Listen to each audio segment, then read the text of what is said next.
Монголын ардчлалын нэгдэл санаачлаг төрөмс байгууллагын Уранга аймгийн зарим сумдад ажиллаад ирлээ. Тэд ардсан намын гишүүд дэмжигчид болон жирийн иргэдтэй уулзаж тэдний санал бодлыг сонслоо. Иргэд засгийн газрын өнгөрсөн 100 хоногийн ажлын үр дүнд сэтгэл дундуур байгаагаа хэлж байна. Уулзалтыг Уранга аймгийн хар орон хужир зүүн Баяулан болон 10 хэр хотод зохион байгуулсан бөгөөд ардсан намын нарийн бичгийн дарга Батхүү, улсын хурлын гишүүн Моон санаачлаг төрөмс байгууллагын ерөнхийлөгч болд гүйцэтгэх захирал Батпүрүү захуулж болдоотор нар оролцсон юм а. Иргэдийн хувьд уг уулзалтанд ихээхэн ач холбогдол өгч ирсэн байла. 10 хэр хотод л ихэд 500 гаруй иргэд цугласан байна. Уулзалтаар ерөнхий сайд Эрдэнэтийн засгийн газар өнгөрсөн 100 хоногийн хугацаанд юу хийв гэдэг асуудал нэлээд хөндөгдөж байна. Тухайлбал сайн малчин хөтөлбөрийн хүрээнд хийгдсэн малчны зээлийн хөг 10% байсныг цуцалсан. За ахмад наснуудын хамтын төтвөрийн тухай хуулийг цуцалсан гээд иргэдийн нийгмийн амьдралд шаардлагатай олон хуулиудыг хэрэгжүүлэхгүй байх шийдвэр гаргасанд иргэд сэтгэл дундуур байгааг хэлээд амлалтаас авахарсан уг үйлдэлээ болох хэрэгтэйг хэлж байсан юм а. Яг 100 хоногт бол аливаа засгийн газар энэ 4 жилийнхээ хандлагыг гаргаж гол ажлыгаа эхлэх тавьдаг. Энэ 100 хоногт дандаа юмны төгсгөл хийгдлээ. Тийм ээ. Одоо ерөөсөө тийм ээ өмнө хийгдэж ирсэн ажлуудыг сайн хөтөлбөрүүдийг зогсоох, тийм ээ эрх зүйн шинжилгээг зогсоох, нийгмийн халамжийн бодлогуудыг зогсоох, гэр цэцэрлэгүүдийг хаах, хамтын тэтгэврийг болиулах гэдэг дандаа одоо тийм юмыг болиулсан сайн эхлэлүүдийг зогсоосон ийм 100 хоног болсонд бол одоо Цэдэн бол дараагийн 100 жилээс илүү болвол ер нь тэгээд олон түмнийд анхаарал татсан юм асуудал бол үндсэндээ гарсангүй шүү дээ.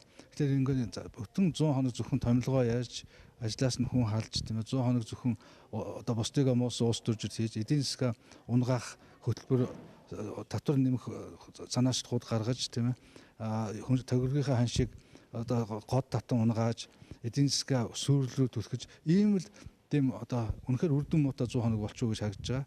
Тэгэхээр одоо бол бид бол үнэхээр зүгээр сууж болохгүй ханцуу шамлан одоо энэ засгийн газрыг ард түмнийхээ өмнө хүлээс үүргээ хэрэгжүүлэхэд нь бол тус дэм үзүүлж шахал шаардлага үзүүлж ажиллах ийм цаг үе иржээ. Энэ намайг ард түмэн итгэлж сонгосон боловч өндөө ухарсан шүү дээ.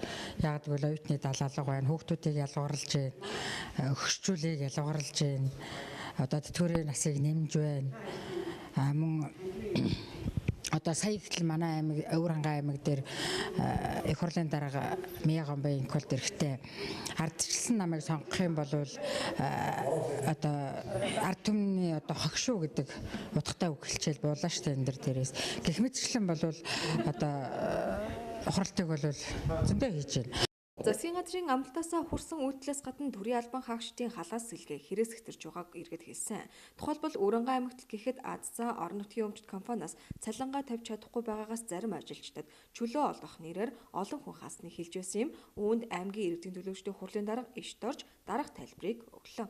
Бүгд авах ашиг орлого нь юу вэ гэж заавал хэлдэг. Сая шинэ өдөртөө ажил хийсэн Азаа компани 360 сая төгрөгийн бүртээ байсан.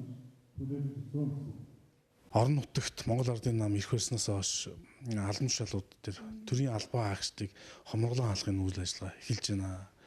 Үндслэгүүгээр 7-8-аар нь ажлаас нь халж байна. Бүтцийн өөрчлөлтөөр халж байна. Зөвхөн нөхөр нь ардсан нам гэсэн шалтгаанаар их нэрийг нь 20-30 жил ажилласан төрийн албанаас нь халж байна.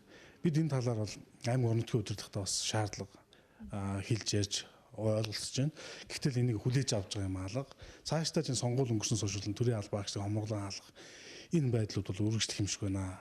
Тэгэхээр иргэдтэй хандаж үзэхэд бол энэ байдлаас гарах гарц бол харилцсан хяналттай байх. Орон нутгийн өөрөө удирдах сумын төвшөнд бол иргэдийн ардсан намд олонхын саналыг өгж байна. Иргэдийн жоохон энэ замбраагүй байдал жоохон хяналттай болцог хангаж өгөөч гэж хүсмээр байна л да. За гисэн ч иргэд хууль бус ажиллагаа гэж үзэж байна. Үүнээс гадна хөтөлбөрийн хэлтээс халамжийн хэлтсийг нэгтгэх нэрээр ардс намын тодтголтой хүмүүсийг халсан. За Эрдэнэт булганы цахилгаан түгээх станцаас 10-аад хүнийг халсан гэдгийг их сурвалжууд хэлж байсан юм а.